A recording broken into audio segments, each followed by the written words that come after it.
ଯେତେବେଳେ ଶ୍ରୀମୟ ମିଶ୍ର ଆଗରୁ ଅଭିନୟ କରୁଥିଲେ ଅଭିନୟ ଛାଡ଼ି ରାଜନୀତିକୁ ଆସିଲେ ପୁଣି ରାଜନୀତି ଛାଡ଼ିକି ଅଭିନୟକୁ ଆସିଲେ ଏଥିରେ ଆମେ ସ୍ୱାଗତ କରିବା ସମସ୍ତେ ଅସୁବିଧା କ'ଣ ଅଛି କିଛି ଅସୁବିଧା ନାହିଁ ବାକି ରହିଲା ପଶାପାଲିରେ କିଏ ପଡ଼ିବ ବିଜେଡି ପଡ଼ିବ କି ବିଜେପି ପଡ଼ିବ ଇଏ ଆଗାମୀ ଦିନରେ ରହିଲା କଥା ଶୁଣନ୍ତୁ ରାଜନୀତି ଯଦି ଶିକ୍ଷା ଦିଏ ରାଜନୀତି ଯଦି କେଉଁଠି ସୃଷ୍ଟି ହେଇଛି ଇଏ ପ୍ରଥମେ ଆମେ ମହାଭାରତ ପାଖରୁ ସୃଷ୍ଟି ହେଇଛି ମହାଭାରତରୁ ଦେଖିକି ଯେ ମହାଭାରତର ଶ୍ରୀକୃଷ୍ଣ ଯେ ଆମର ଭଗବାନ ଯାହା କହିଯାଇଛନ୍ତି ତାଙ୍କର ବହୁ କଥା ରାଜନୀତିକ ଯେମିତି ସନ୍ଧି ଅଛି ବିଭିନ୍ନ କଥା ଅଛି ଏ ରାଜନୀତିର କଥା ହିଁ ମହାଭାରତରୁ ଆମେ ଶିକ୍ଷା ପାଇଥାନ୍ତି ସେଥିରେ ଚାଖଣ୍ଡେ ଜାଗା ପାଇଁ ଯେଉଁଭଳି ଧୃତରାଷ୍ଟ୍ର ନା ଏଇ ଯେଉଁ ଦୁର୍ଯ୍ୟୋଧନ ଦେଲାନି ଧୃତରାଷ୍ଟ୍ର ଅନ୍ଧ ହେଇକି ବସିଲେ ମାନେ ଅନ୍ଧ କହିପାରିବେନି ଦିବ୍ୟାଙ୍ଗ ହେଇକି ଆଖି ନାହିଁ ସେ ମାନେ କ'ଣ କହିଲ ଯେଉଁଭଳି ସିଏ ପୁତ୍ର ମୋହର ଅନ୍ଧ ହେଲେ ସେ କେବଳ ତାଙ୍କର ପୁତ୍ରର ମୋହ ଛଡ଼ା ଆଉ କିଛି ଦେଖାହେଲାନି ପୁତ୍ର କ'ଣ ଭୁଲ କରୁଛି ଠିକ୍ କରୁଛି ଏଇ ଯେଉଁ ଉପାଖ୍ୟାନଟି ଆମେ କେଉଁଠି ମହାଭାରତରୁ ଶିକ୍ଷା ନେଇଥିଲେ ସେଇ ଶ୍ରୀମୟ ମିଶ୍ର ଯେତେବେଳେ କହୁଛନ୍ତି ଯେ ଏଥିରେ ଦୁର୍ଯ୍ୟୋଧନ ଦୁଃଶାସନ ତା ଭିତରେ ଧୃତରାଷ୍ଟ୍ର ଆମେମାନେ ସମସ୍ତେ ଜାଣିନାହାନ୍ତି ଧୃତରାଷ୍ଟ୍ର କିଏ ରାଜନୀତିରେ ଥିଲେ ତ ସିଏ କେଉଁ ଯେଉଁ ଦଳର ଥିଲେ ତାଙ୍କର ଧୃତରାଷ୍ଟ୍ର କିଏ ସିଏ ଯେଉଁ ଦଳର ଥିଲେ ଦୁର୍ଯ୍ୟୋଧନ କିଏ ସେଇ ଦଳର ଶଙ୍କୁନି କିଏ ଏ କଥା ମଧ୍ୟ ସେ ଦେଖେଇବେ ନିଶ୍ଚିତ ଭାବରେ ଜଣେ ଯେତେବେଳେ ରାଜନୀତିରେ ସଫଳ ହେଲେ କେତେ ଅସଫଳ ହେଲେ କେତେ ଆମେ କହିପାରିବାନି ସିଏ ନିଜେ ଜାଣିଥିବେ ଯଦି ରାଜନୀତି ଛାଡ଼ିକି ଯଦି ଆସିକି ସିନେମା କଲେ ଅସୁବିଧା କ'ଣ ହେଲା ମୁନ୍ନା ଖାନ୍ ତ ନିଜେ କହିଲେଣି ମୁଁ ଫିଲ୍ମ କରିବି ବୋଲି ମୁନ୍ନା ଖାନ୍ ଯିଏ ଦେଖୁଥିଲେ ଏଠି ସଂସଦରେ ଚିଲଉଥିଲେ ଆମର ଏ ଯେଉଁ ସିନେମା ନିଗମରେ ଥିଲେ ସିଏ କହିଲେଣି ଏବେ ମୁଁ ଅଭିନୟ କରିବି କାହିଁକିନା ଯେତେବେଳେ ଦେଖିଲେ ରାଜନୀତି ମୋର ଖାତା ଶୂନ ହୋଇଗଲା ସେତେବେଳେ ରାଜନୀତି ଛାଡ଼ିକି ସିନେମା କରିବେ ସେମିତି ଯେତେବେଳେ OTDCରେ ଚେୟାରମ୍ୟାନ୍ ଥିଲେ ସେତେବେଳେ ବିଜୁ ଜନତା ଦଳ ସହିତ ଭଲ ସମ୍ପର୍କ ଥିଲା ସେଇ ପାଣ୍ଡିଆନଠୁ ଆରମ୍ଭ କରି ତାଙ୍କର ସ୍ତ୍ରୀ ସୁଜାତା ପାଣ୍ଡିଆନକୁ ପ୍ରଶଂସା କରୁଥିଲେ ତାପରେ ଯେତେବେଳେ ତାଙ୍କୁ ଟିକେଟ୍ ନ ମିଳିଲା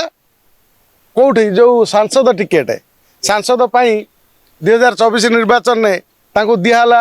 ମାନେ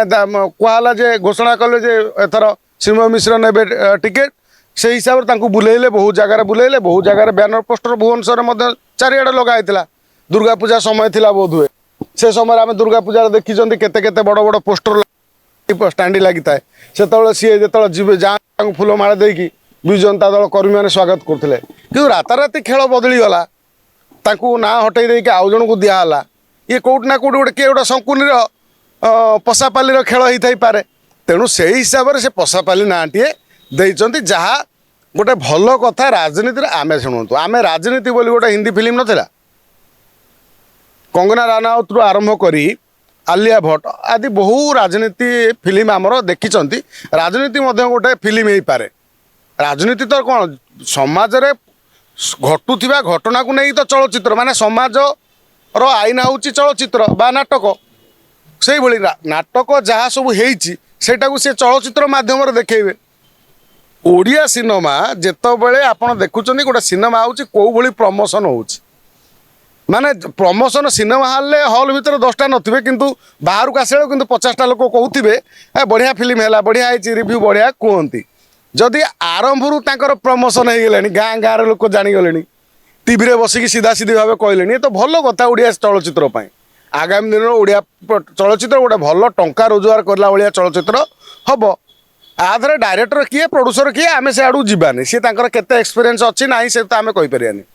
ଯେତେବେଳେ ଶ୍ରୀମୟ ମିଶ୍ର ଆଗରୁ ଅଭିନୟ କରୁଥିଲେ ଅଭିନୟ ଛାଡ଼ି ରାଜନୀତିକୁ ଆସିଲେ ପୁଣି ରାଜନୀତି ଛାଡ଼ିକି ଅଭିନୟକୁ ଆସିଲେ ଏଥିରେ ଆମେ ସ୍ୱାଗତ କରିବା ସମସ୍ତେ ଅସୁବିଧା କ'ଣ ଅଛି କିଛି ଅସୁବିଧା ନାହିଁ ବାକି ରହିଲା ପଶାପାଲିରେ କିଏ ପଡ଼ିବ ବିଜେଡି ପଡ଼ିବ କି ବିଜେପି ପଡ଼ିବ ଇଏ ଆଗାମୀ ଦିନରେ ରହିଲା କଥା ଆମ ରାଜ୍ୟରେ ମହିଳା ସଶକ୍ତିକରଣ କଥା ଯେତେବେଳେ ଆସେ ସେତେବେଳେ ଛାତି ଫିଟେଇ ଚିତ୍କାର କରେ କିଏ ନା ବେସିକାଲି ବିଜେଡି ଚିତ୍କାର କରୁଥିଲା ଆଜି କିନ୍ତୁ ମହିଳା ସଶକ୍ତିକରଣ ତାଙ୍କ ସମୟରେ କେତେ ହେଇଛି କ'ଣ ହେଇଛି ହଁ ଆମେ ଗୋଟିଏ ପ୍ରକାର ଆମେ ଯଦି ଦେଖିବା